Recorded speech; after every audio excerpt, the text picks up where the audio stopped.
हरे कृष्णा, राधे राधे। हम सभी साधक वैदेही की आत्मकथा श्रवण कर रहे हैं। भाग 157 गतांक से आगे। मैं वैदेही, अब क्या इच्छा है प्रिय, मेरे अधरों को चूमते हुए मेरे प्राण बोले थे। मेरा हृदय धड़क रहा था, मेरी सांसें उन्मुक्त चल रही थीं।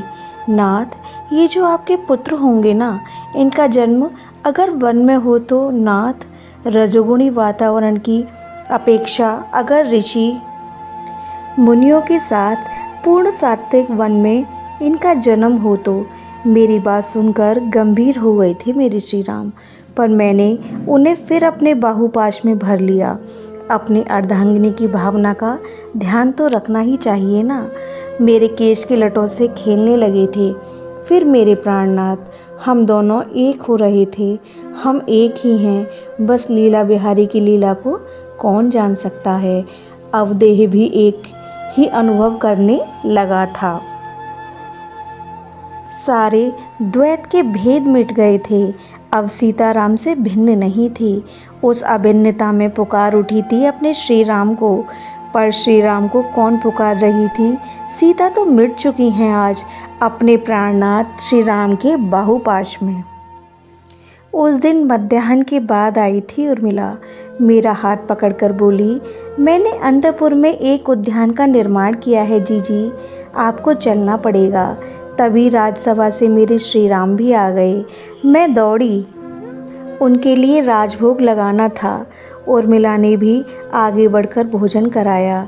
मेरे श्री राम कुछ देर के लिए शयन करने चले गए थे। जीजी, मना मत करना, आपको और आर्य को मेरा उद्यान देखना ही पड़ेगा।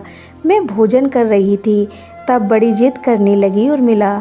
अच्छा अच्छा ठीक है, पर तू पहले आर्यपुत्र से तो आज्ञा ले ले छोटी। क्या कह रही है उर्मिला, नींद थोड़े ही ली जाती है, दोपहर में बस कुछ समय लेट जाते हैं। बात सुनी तो मेरे आर्यपुत्र श्री राम उठ गए थे। ये कह रही थी कि एक उद्यान बनाया है इसने। आर्य ये चाहती है कि हम उस उद्यान को एक बार देख लें, तो हो आओ ना वैदेही। मेरे श्री राम ने मुस्कुराते हुए कहा, नहीं, ये चाहती है कि आप भी। मैंने उर्मिला की ओर देखते हुए कहा, है ना उर्मिला। उसने हाँ में सिर हिलाया। तो चलो कुछ देर वहीं बैठते हैं। उर्मिला ने कैसा उद्यान बनाया है, हम भी तो देखें। मेरे प्राणनाथ मेरा हाथ पकड़कर चल दिए थे।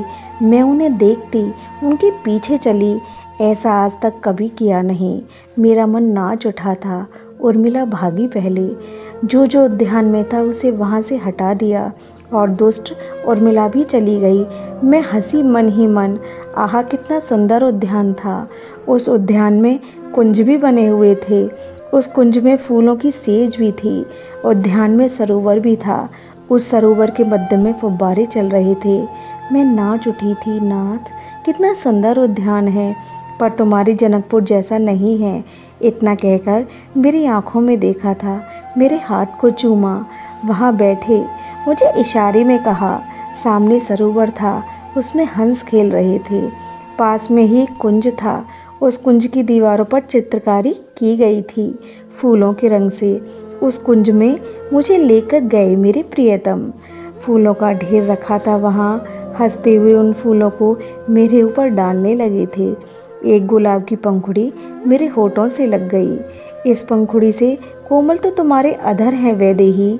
मैं अपने प्राण के हृदय से लग गई थी। वो मेरे केशों से खेलने लगे थे, मेरे केश को उलझा देते, फिर सुलझाने बैठ जाते। उफ, उर्मिला दुष्ट है। उसने अबीर भी रख दिया था। उसने गुलाब जल से भरी पिचकारी भी रख दी थी। मेरे कपोल में अबीर लगा दिया मेरे प्रियतम ने। छुई मुई की तरह सिकुड़ गई थी। मुझे अपने हृदय से लगा लिया। हंसे मेरे नाथ पिचकारी से मुझे। मैं मना करती रही, पर मेरे ऊपर पिचकारी का सारा रंग डाल दिया। मैं तो लाज के मारे उन्हीं के हृदय से लग गई। उन्हीं की भीगी पिचकारी में पीताम्बरी से मैंने अपने मुंह को छुपा लिया। मोर नाचने लगे थे, कोयल बोल उठी थी। हंस और हंसनी का जोड़ा उन्मुक्त विहार करने लगा था। तोता मैना चीख चीख कर हमारे इस सूरत केली को बता रहे थे। मेरे अधरों पर उनके अधर जब पड़े, वीणा झंकृत हो उठी, मेरी करधनी बज उठी, मेरे पाँव के पायल बोल उठे। हम एक हो गए, द्वैत समाप्त हो गया था। कौन वैदेही और कौन राम? राम वैदेही थी और वैदेही राम। आर्य में बहुत देर के बाद बोली थी, हाँ वैदेही मेरे अरुण कपोल को छूते हुए बोले, मैं अपने पुत्रों को वन में जन्म दूंगी आर्य, उस सात्विक वातावरण में जहाँ ऋषि मुनि रहते हैं, जहाँ की ऊर्जा पूर्ण आध्यात्मिक है। वहाँ कितने दिव्य होंगे आपके पुत्र आर्य। इस बात का कोई उत्तर नहीं दिया था मेरे श्री राम ने। हाँ, शून्य में ताकने लग गए थे, नेत्र सजल हो उठे थे मेरी बातें सुनकर। फिर मुझे अपने प्रगाढ़ आलिंगन में भर लिया था मेरे प्रिय ने। यह प्रसंग अब यहीं विश्राम लेता है। हरे कृष्णा, राधे राधे।